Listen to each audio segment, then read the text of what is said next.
Lawin Media Network, bringing to you the most relevant content across all platforms.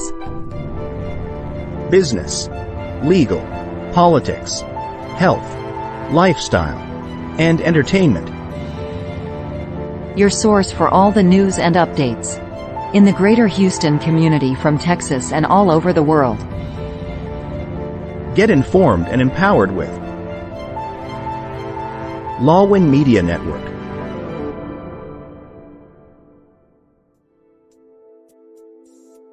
The following program is produced by Lawin Media Network.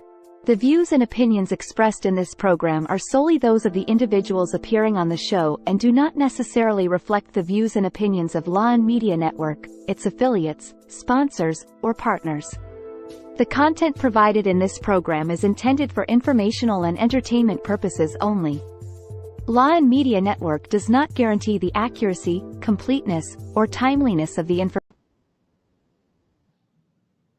Good evening, everybody. You're watching Lawin Media Network live, either through our YouTube channel or our Facebook page. And welcome to tonight's episode of Pink Table Talk.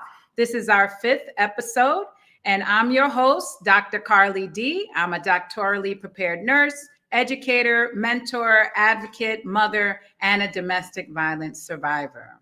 So tonight we have a wonderful and fantastic episode for you guys. We're going to be continuing in our discussions on the narcissistic abuse cycle, and we're going to be discussing post-separation abuse with our special guest, Starr Davis. Starr Davis is a wonderfully accomplished and talented mother, writer. She's been in various literary platforms such as the Kenyon Review, Academy of American Poets Poem a Day, the Rumpus, the Catapult. She has also been recognized as a fellow at the Luminary, Virginia Center for the Creative Arts, and PEN America. She has also served as creative nonfiction editor for Tri-Quarterly, and as a columnist for Mama's Writing at Raising Mothers. She holds an MFA in creative writing from the City College of New York and a BA in journalism and creative writing from the University of Akron. Her personal and political report has earned her positive feedback and placed her reviews in Long Dread's top 5 long reads of the week.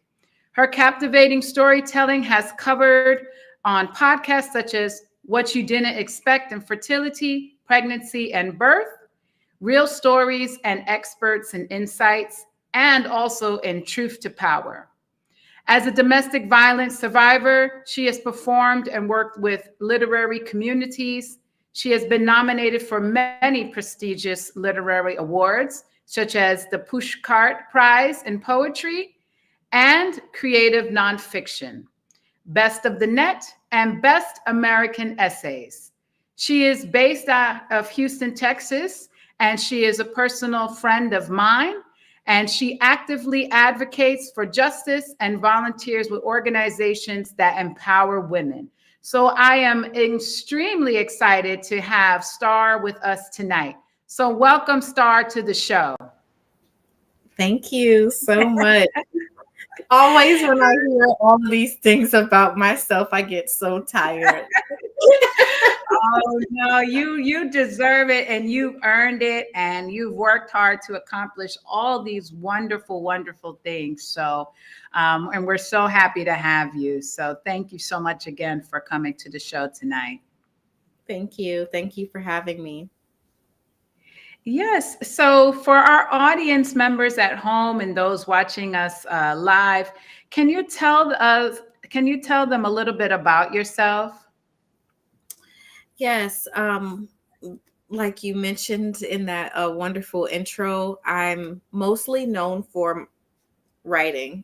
That's what folks know me as personally, particularly a poet. I've been doing poetry probably all of my adult life. I'm 33 years old. I just had a birthday on July 10th. Woo, so happy birthday. Thank you. I think that's what makes this conversation so interesting too, because I just remember there being a pressure, and I don't know if it's just being a young Black female, but you didn't want to have a baby young. You wanted to go to college and make your mom Yes. proud. And that was Yes. my goal. I wanted to go to college. I wanted to make my mom proud.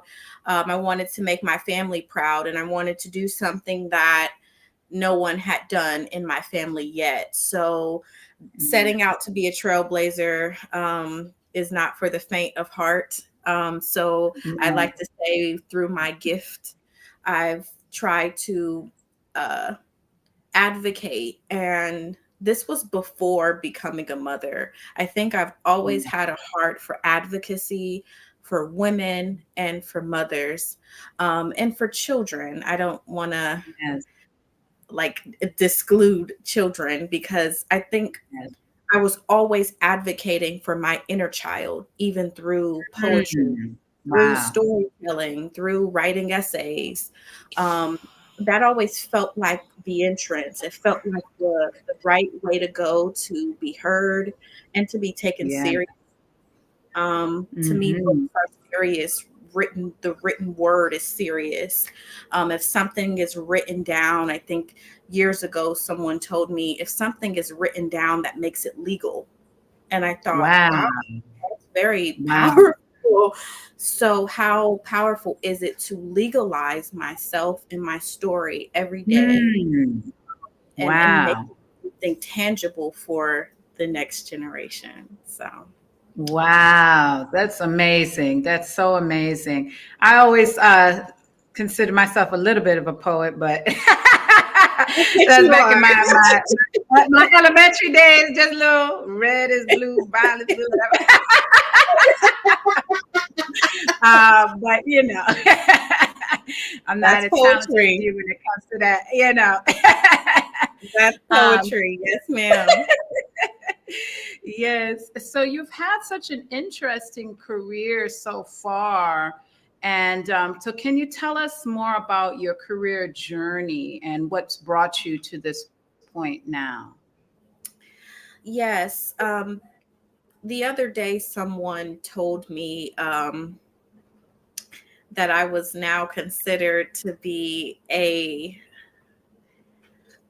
I'm trying to think of the exact phrasing, but I think they called me a social justice writer.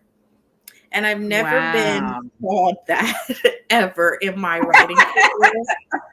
I've only just been Starr Davis poet, Starr Davis writer, editor, teacher. But to have someone stamp me now as a social justice writer, I think that might be the best thing I've ever been tagged and entitled as, because it makes sense, and I can understand why someone would say that.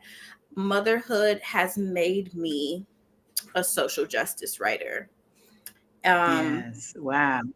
Maybe prior to my motherhood journey, maybe I was just a writer, but I think motherhood, and I think any mother who considers themselves to be writing, whether they know this or not, you are writing and advocating for women and for mothers. And you are a part of like a tribe of women who are trying to be heard and trying to have laws and policies and things brought to the regular human perspective. Everyone doesn't know what happens legally to mothers, and everyone doesn't know what happens emotionally or spiritually to mothers. So a writer who's a mom is a very powerful person. So I think where I am now is embracing the fullness of that, embracing the fullness of going, you know what? I am a social justice writer. I am writing to see change for my daughter, and I'm okay with calling myself that right now. So I like to say and motherhood has brought me here, and it's a beautiful thing, honestly, Dr. Carly, because it gives me a new purpose and something new to say. Yes. And I see we have a special guest here. Hi, Missy. Oh, she's so beautiful. And she's like, I got to see what mommy's up to. Always, always. Yeah, And I speaking love of how motherhood. yes. Yes. So, that's the thing about being a mom is that we're always on duty. They don't care what we're doing. They're like, she's like, I don't care. You're filming a live show. I'm here. This is my time. That's right.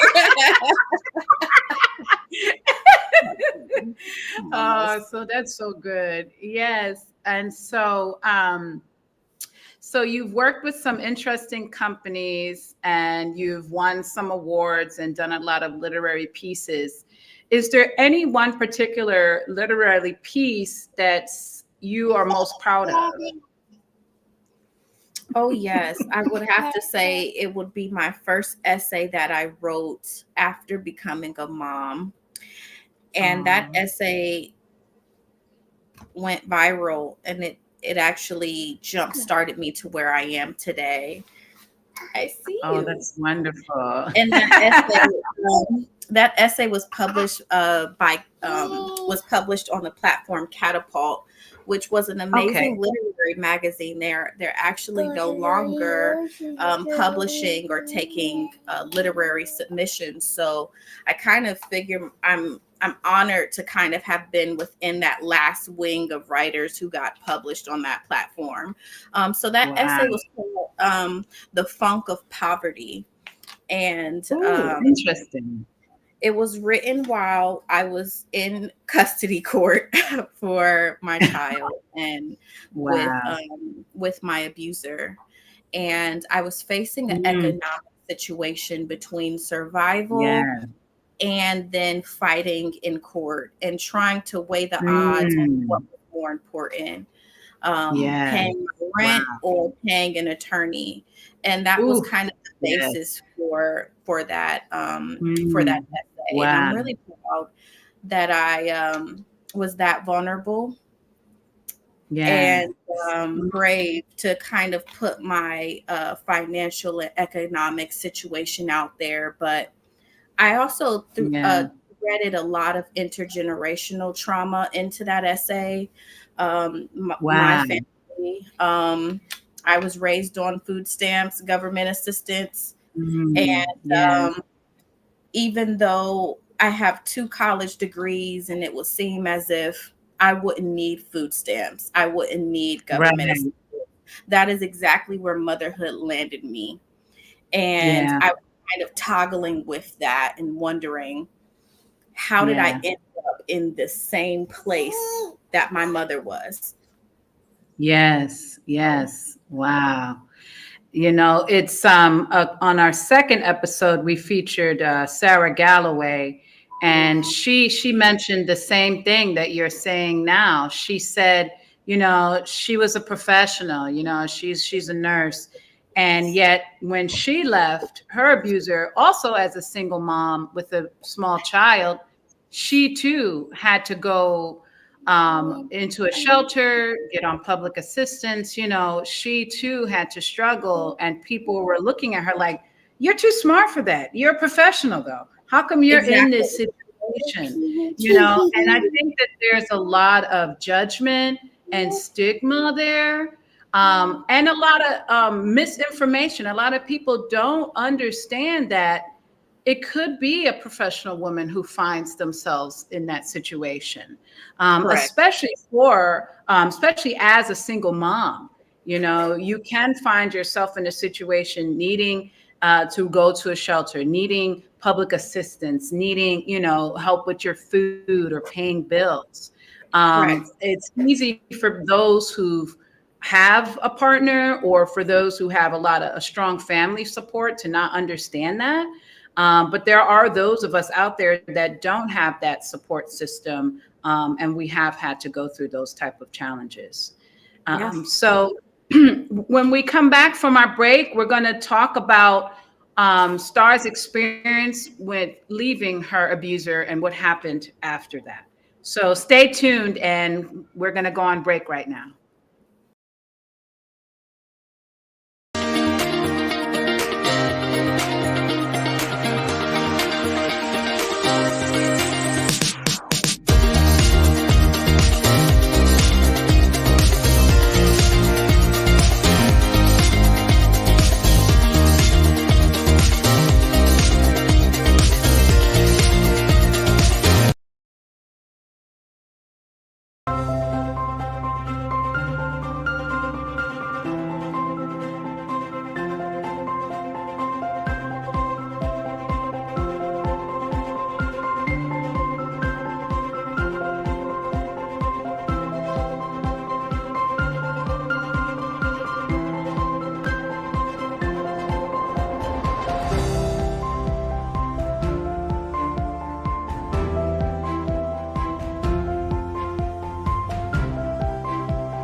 Welcome back to Pink Table Talk. The show is produced by Lawin Media Network. We are live every Wednesday at 7 p.m. Central Time, 8 p.m. Eastern Time. If you can't catch the live recording, you can catch us either on Apple Podcast, Spotify, Amazon, Google. We're on 15 different platforms. So before we continue with our guest today, I have some comments from our audience. So the first comment is from 𝓛𝓮𝓰𝓪𝓵. Sorry if I'm messing up your name. But she says to us, have a blessed morning. Thank you. Same to you.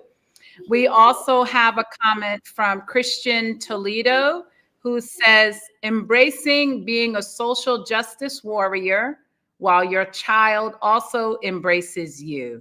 Oh, that's really wonderful. Thank you so much, Christian. And then we have another comment from an Alvin Reyes. And he also says, have a blessed and rainy morning. Yes, we've been getting a lot of rain here in Houston off and on. So thank you all so much for your comments. So Starr, last week we featured Coach D. And Coach D, she talked to us about the narcissistic abuse cycle and post-separation abuse. Through meeting you, through our connection with Safe Families for Children, I also know that you survived a very toxic and abusive relationship with someone who is most likely a malignant narcissist. Can you please tell the audience about your experience when you left your abuser? Yeah, so I was pregnant during the pandemic, the actual start. So I'm talking March 2020. I conceived. Oh boy. So my daughter was born December 2020, right at the end of the year. And I left my abuser when she was about a month and a half. So this was February 2021. Wow. And I'll never forget that day because there was a big freeze in Houston. Oh, yeah, the infamous freeze. Yeah. And I remember thinking, why is everyone's cars smashing into each other? Like, what's the big deal? Because I'm from Ohio and I lived in New York, so I'm used to seeing folks know how to drive snow. I had a moment where I understood this is either God intervening because I had no other way to treat it. Or this is the breaking point where something's going to happen. And both things were happening at the same time. It was my breaking point in that relationship where I was understanding the baby wasn't going to stop the abuse. Her birth was not going to protect me. The innocence of having a newborn child in the house was not going to protect me. And it wasn't protecting me.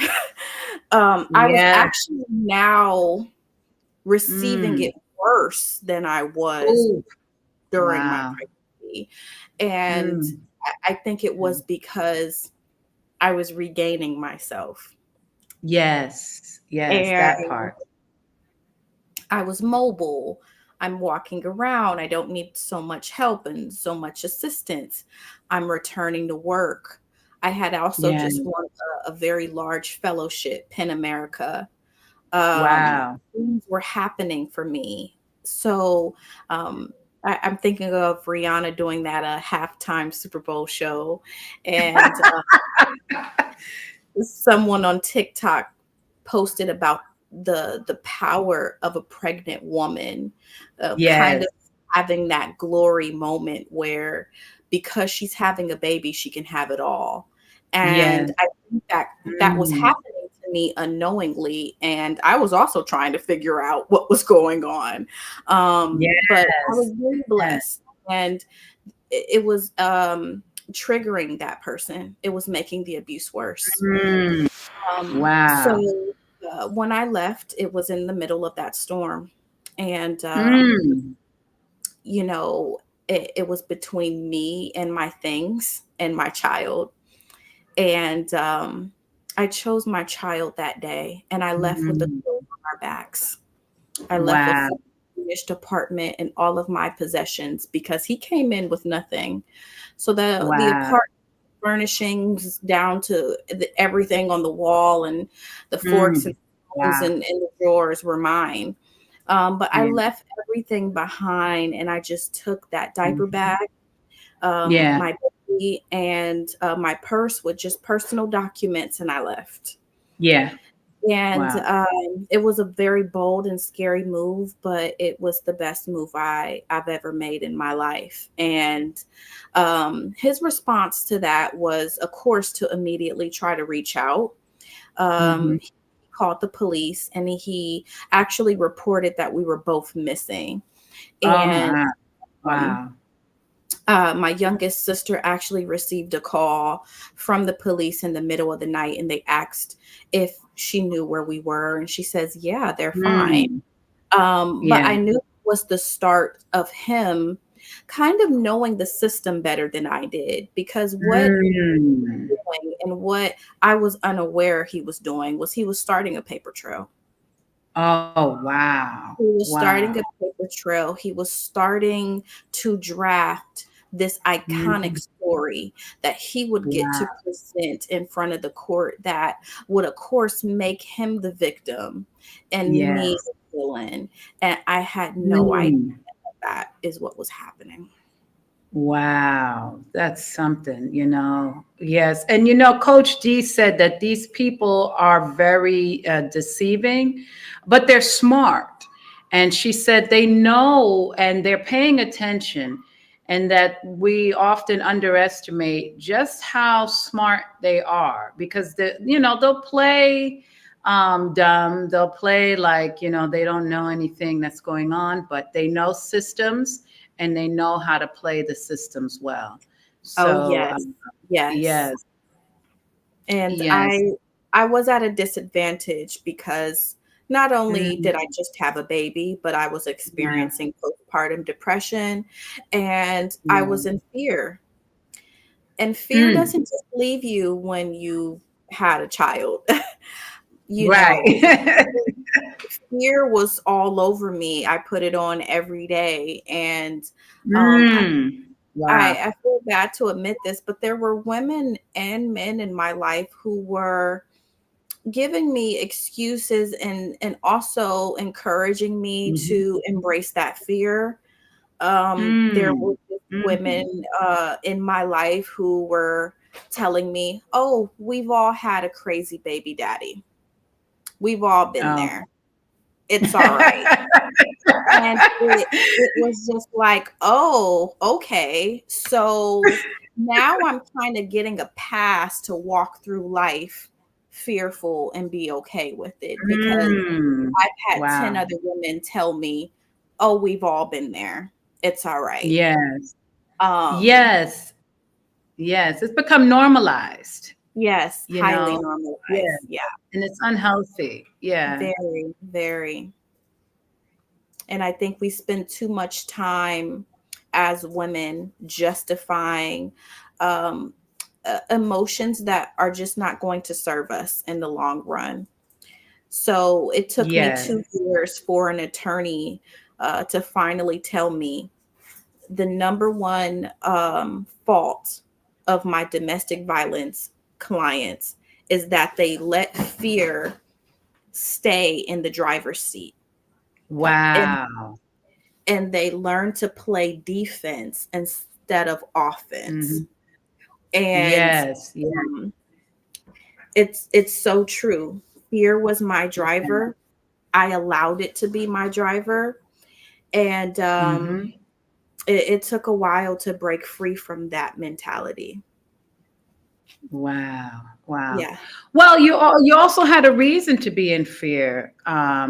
This is a highly malignant person that you were dealing with. yeah.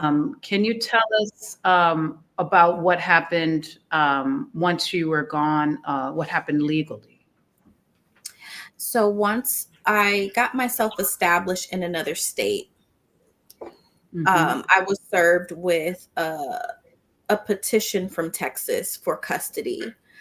And this Wow. was around 4 to 5 months after I had moved. So I was actually unaware that you can be served called a substitute service. So it wasn't that he found me in another state. He actually found me through another relative and had me served at a relative's house. Oh, wow. That's interesting. I never knew that. Oh, yes. I'm so glad I can educate people today because, Wow. if that person feels knowledgeable that that relative sees you on a daily basis, they can serve you at a relative's home. And Wow. believe it or not, but the state of Texas recognized taping papers to my sister's door as me being served. So Wow. and they said, yes, you were served, called substitute service. And I couldn't believe it. Wow. It Wow. was I really, never knew that either.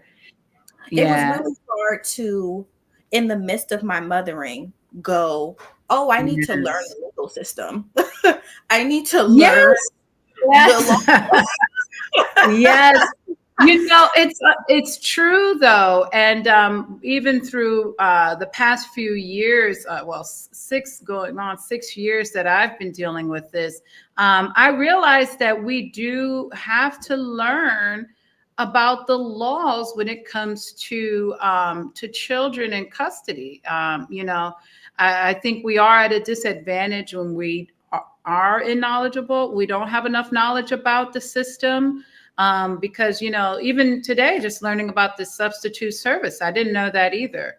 But I think that when we find ourselves in these situations dealing with these malignant types and we have children by them, we do, unfortunately, like your lawyer said, we have to get on the offense. And it's time to start, doing our research, time to start learning and looking up the laws and doing our reading. And there are law libraries people can go to. And unfortunately, you have to just sit there and start to learn the laws in your state. Oh, yes. Especially. And that was a huge issue for my case. I'm in another state. So I'm in the state of Ohio. Texas is serving me. I didn't know that was possible, but it was possible because, again, I am not a resident until I'm 6 months verified as a resident of another state. So because we're between the 5th month mark, I'm still servable in another state through the state of Texas. Texas did not ever identify my residency as an Ohioan. Never identified my child as an Ohioan. She was a Texan. She was born in Texas. She was taken by, these are the legal terms. She was taken from the state of Texas and she was to return to the state of Texas. Wow. And I didn't know that those things were law. I didn't know that an Ohio attorney was not going to be able to touch my case. So here I am in another state, but no legal action can be taken on my part. Oh my goodness. Wow. So now we're going to go. Yes. We're going to go on another break, but when we come back, I want to hear more about your experience with dealing with this interstate custody situation. So stay tuned, everybody, and we'll be back after the break.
Welcome back to Pink Table Talk. Tonight we have Starr Davis here telling us about her journey through the legal system, custody, and motherhood. So Starr, before we took a break, you were telling us how you had been served in Ohio with papers from Texas, and that even though you had a lawyer in Ohio, they could not do anything here in the state of Texas. I think it's because of like jurisdiction, I The think. jurisdiction. So Jurisdiction.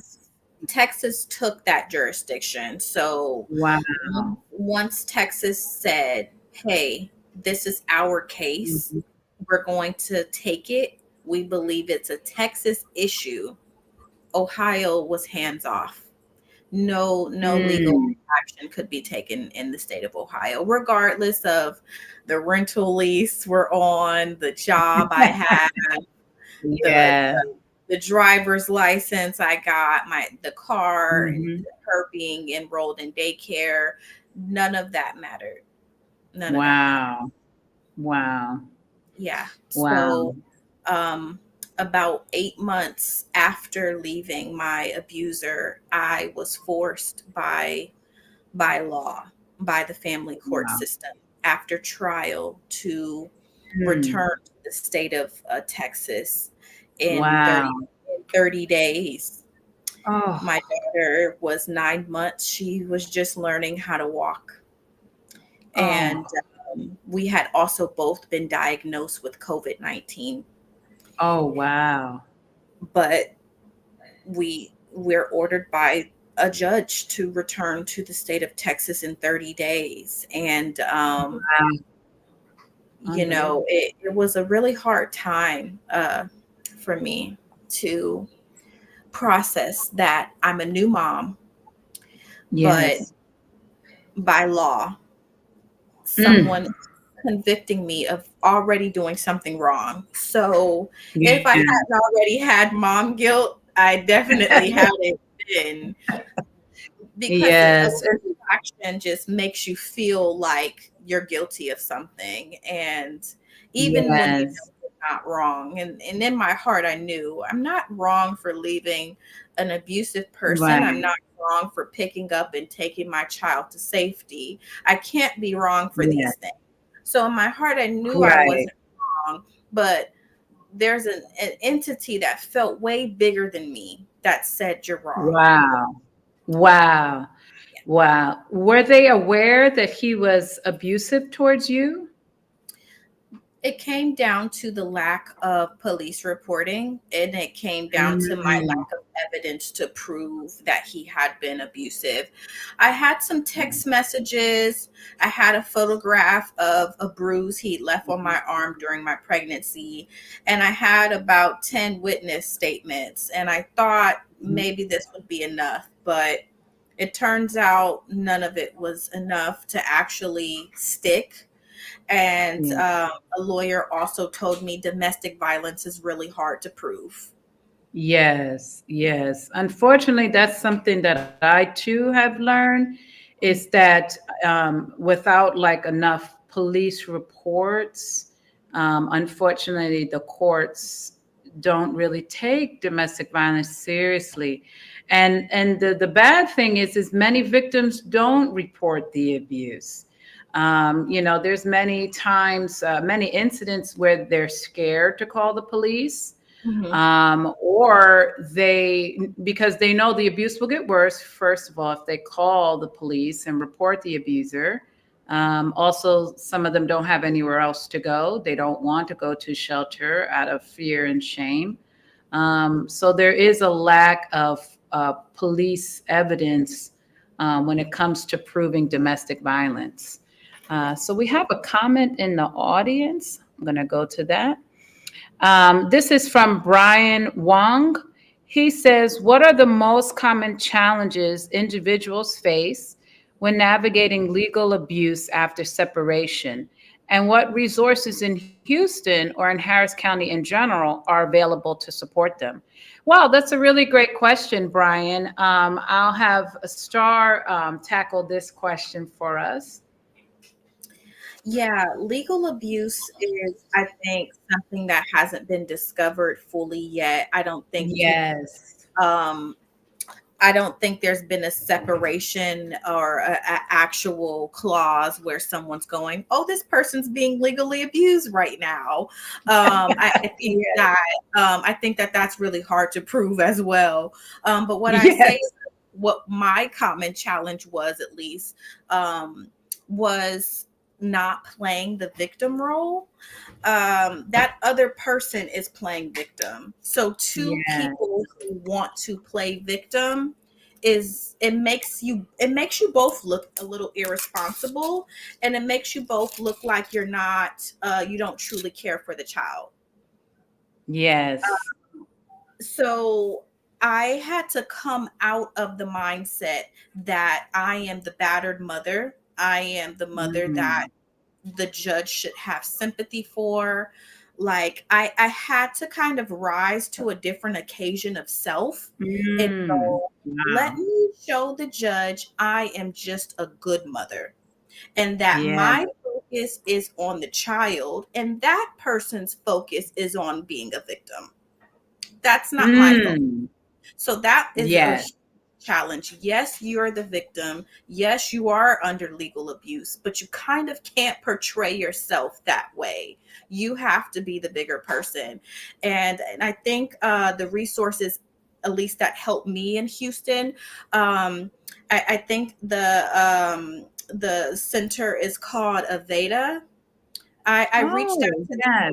yes. Yes. Yeah, Aveda was a huge help for me. They give free legal advice. These are people who you can just call and speak to a legal aid, and they'll kind of, in nuts and bolts, kind of give you the confidence you need to fight the case pro se, if that is something you're interested Wow. in.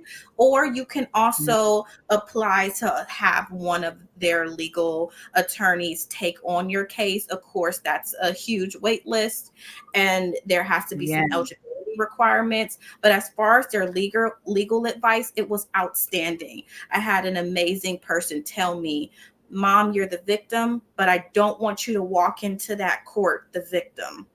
And she Yeah. she prepped me and made me feel strong. And that was the best advice I got. There are really Wow. great resources here in Texas that do try to uplift domestic violence victims to help them beat these cases against their abusers. So please look into Aveda and any other resources for domestic violence victims in Houston. Wow. Thank you for that, Star. That was a great question, Brian. Thank you. So, Star, I know the last part of your story, you said that you had to return to Texas. You were in Ohio, but you were settled. You know, you had a life there. And your daughter had her daycare set up. So, what was that journey like coming back to Texas? I was in deep fear. Again, fear was always in the driver's seat. So fear drove me back. Fear drove me away, and it pulled me right back up. So Yes. I was in deep fear because the courts would not give me a protection order. Wow. Oh, There was just my. no one believed me. No one believed me. Yeah. My Yeah. story didn't check out in court. If it can't be proven, it didn't happen. So it Right. didn't happen.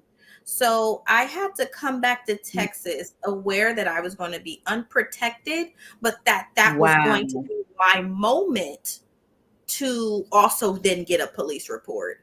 So it was a guinea pig moment that I feel, um, Oh, forgive me, but I just have to boldly state this. I truly believe that the family court system, until something is actually proven, I think they put domestic violence victims back in the mm, access of their abusers to almost test it out themselves wow. to see, is this person really abusive towards you, the child? If so, let's give an order. Let's give you both access. Let's not give anyone any boundaries or protective orders, and let's see what happens. And that is exactly what happened. He had full Oh, access to my daughter. He had full access to my oh, address. He had full access to my tax documents, my pay stubs. He knew where I oh, worked. He knew everything about me. And that is when wow. the threats came in. That is when the fear of my life and his Wow. anger and his taunting began, and his terrorizing began. Oh, Um, and ultimately, that drove me back out of Texas the same way it did yeah. initially. Wow. Oh my gosh. Yes. But Oh, I had police reports. I had police reports, right? uh, So now I yeah. came down, I collected my police reports, Oh, and I'm gonna go back home where I'm safe. Um, yes. and that kind of also did not help my case. It made me look defiant. Uh, It, to the courts. yes, to the court, and I made a huge mistake. Saying to myself, I'm back in danger and I have to leave again. Instead Yes. of recognizing I'm now in his playing field and I can Mm, stay and tactfully fight this and show the court exactly what's going right. on. I can correct the story, Mm-hmm. but Yes. I actually continue to manifest his result by again letting fear stay in that driver's seat.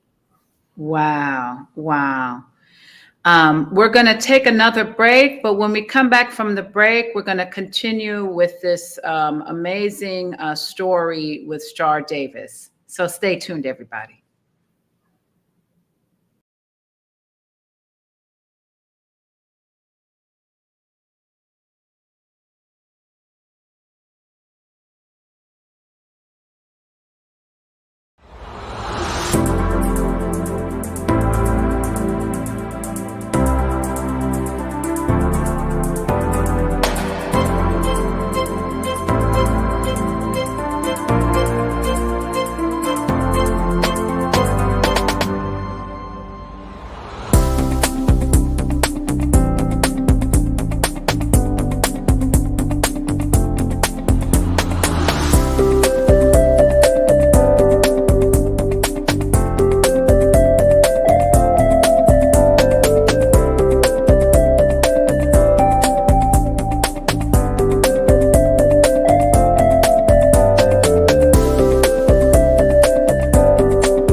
In a world cluttered with information, where truth is power, Law and Weekly News stands apart. We delve deeper, uncover facts, and bring stories to light. From political showdowns and economic triumphs to the pulse of the street and the heart of the community. We capture the moments that define us, stories that challenge, inspire, and transform. Tune in live Sundays 8 a.m. Central Standard Time and Sundays 6 p.m. Central Standard Time.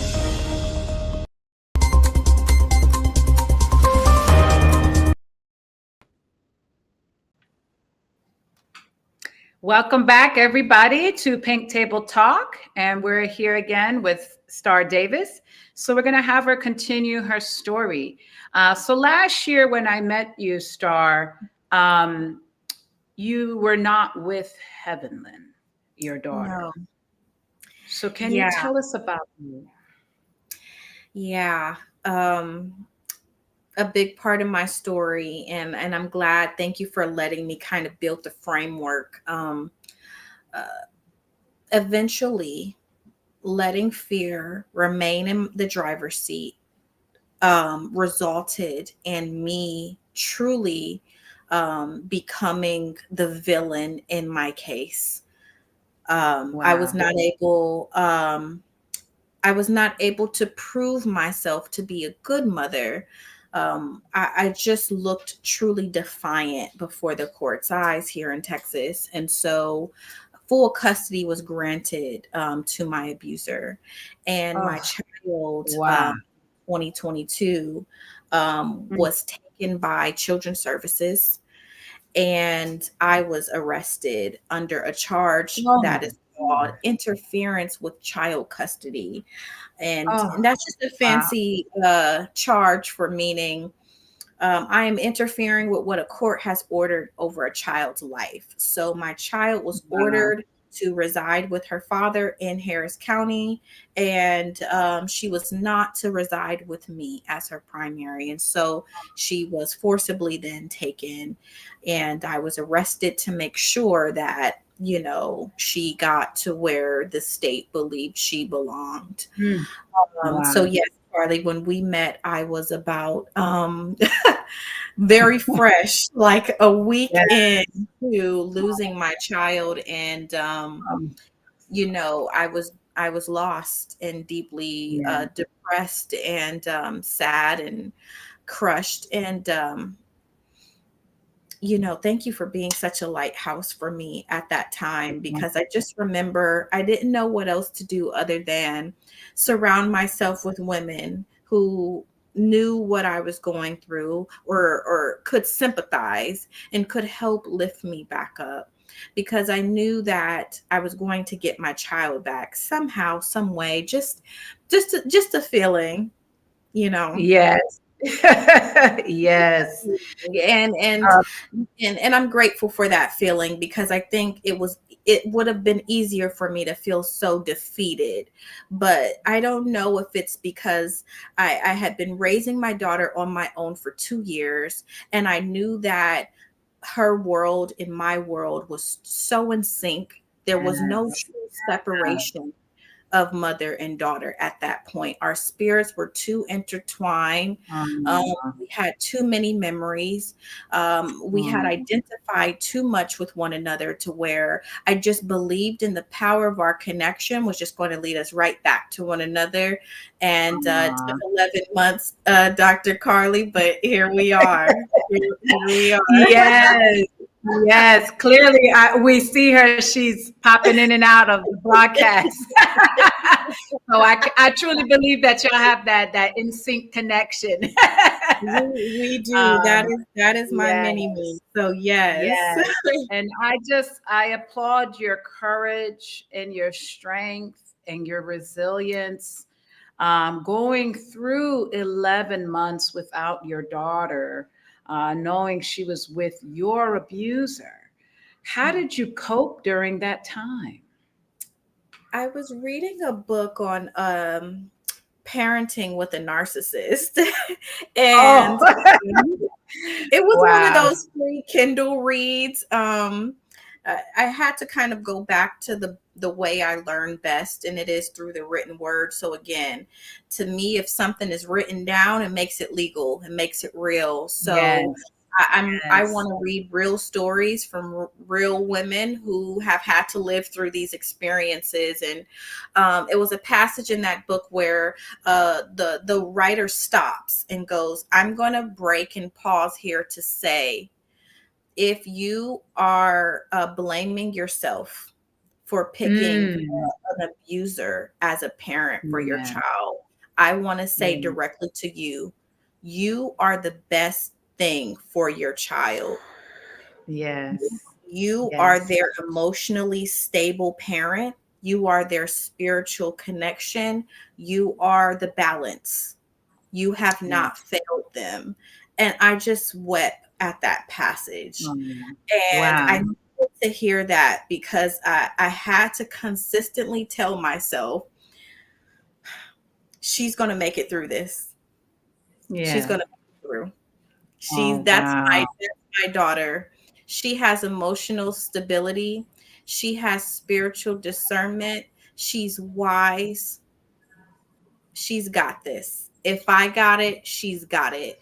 And I spiritually mothered her all the way home.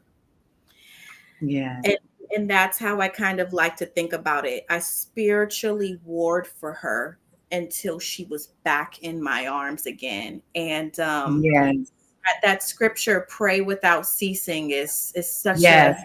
a real thing. I had to remember to pray and to not let up and to not grow weary in it. It felt like he was winning, but I had to remember that parenting isn't about winners. You know, mom used to No. I'm going to do the best I can, but there's no book on this. And that was my mom's No. quote. She used to go, there's no book on this. And now I know there truly is no book on this. I've looked and I've read some things, and there's no book on this. That's correct. It's true. And we often feel like we're failing, but I love that quote you said, that we are the best thing for our child. And I believe that, and I resonate with that. And wow, that's really powerful. For those out there who are in this situation, or for those in abusive situations who may be thinking about leaving their abuser, what are some words of advice, support, or encouragement that you can offer to them out there? Oh, wow. I guess my first advice would be make the hard decision now to just choose yourself and your child's safety. I think the big thing I wrestled with for a long time, and when I say long time, I mean 9 months while I was actually growing my child, is I thought I would be doing her a disservice by parting ways with the person who was supposed to also raise her. And I thought it would have been a selfish move to go, you know what? No, I'm going to do this by myself. I'm not going to do this. But it is not selfish to be safe. It is not selfish to be alive. It is not selfish to make sure your child is alive and that you're both healthy. So make that hard decision now, and don't wait and go, well, let me at least make sure they know this person. Let me make sure this person gets a chance. No, if that person has already shown you who they are, because I think you parent each other in a relationship. So if they're not kind to you already in a relationship, and they're showing you already that they cannot pass down kindness towards another, it's time to go. And so, yes, that would be my first advice. And my second would be just to trust the process. I've left everything behind, but I trusted that I would get things back. I've lost great things. I've lost my child, but I trusted that I would go through the process and get her back. So trust the process. It's hard, but trust the process. And as hard as it is for me to even say this, I will say trust the legal process too. And trust the legal process in a way that just will benefit you. If that means finding the right attorney, and I've went through 5 attorneys, Dr. Carly. Going through attorneys, right? I went through about 5 because I'm like, I need the right person to help me. Trust the process. Trust the legal process, or trust someone who knows the legal process to help you. They do say that it is important to have a lawyer when you're in family court, and I would have to agree. It helps to have advocacy. It helps to have someone rooting you on, and someone there who knows the laws better than we do. I did not know the law. I needed someone who knew it better than I did, of course. And I've had some great attorneys. I truly have. I just think the process has been long, but trust the process. Oh, thank you so much, Starr, for your inspirational and just heartwarming and just overall magnificent story. Tell us about Move. Yes, Quickly Move is an organization that I am launching. I hope to launch this in 2025. I have an amazing partner right now, and we want to help women escape. Our goal is to buy a moving truck and to by nonprofit, by donations and grant funding. We want to move mothers and their children to safety for free. We want to help women break out of these cycles. And a lot of women stay with abusers because of finances. I get it. I've gone through my own economic struggles, but if we can be a lighthouse in Houston to women who are truly fighting for their lives and their children's safety, and get them to a shelter, back to a relative, or just to a new home where this person cannot locate them, that is what we want to do. We're ready to step in, and I'm actually ready to pay it forward because, Dr. Carly, I've been that woman who's needed someone to move me. I've needed someone to help me. I've been told by a judge to move to another state in less than 30 days, and I had no one to help me. So I want to be that catalyst, that pillar, that safe house that I didn't have, in a crisis situation where I was fighting an interstate custody battle. And I want to help women who've been in that same situation or are in that same situation. Our email is there on the screen, and this is a fantastic logo that a friend of mine made for me, and we just can't wait to get this launched. Beautiful. Oh, thank you so much, Starr. This is really beautiful. Your amazing journey from victim to survivor to thriver. And now you're paying it forward to other mothers out there with your fiance, who has some comments here. He says, "My beautiful wife, hello." He's already and got you married. And then he says, "Look at your smile. I'm so happy you're doing this, and I appreciate you for having her on your podcast." Of course, we've been talking about this for months. We have, yes. This is a woman that's going to change the world. And yes, I truly, and everything that you're doing now is definitely going to change the world, if not just for the mothers in your situation, but hopefully it will encourage maybe the lawyers and the judges in the legal system, in family court, to be able to see things through the victim's eyes, the true victim's eyes. So thank you all for joining us tonight. Pink Table Talk, it's every Wednesday on Lawin Media Network Live, either through our YouTube or Facebook channels, and also on our podcast, Apple, Spotify, Google, Amazon. And thank you so much again, everybody. And on Wednesdays, we talk pink. Have a good night, everybody.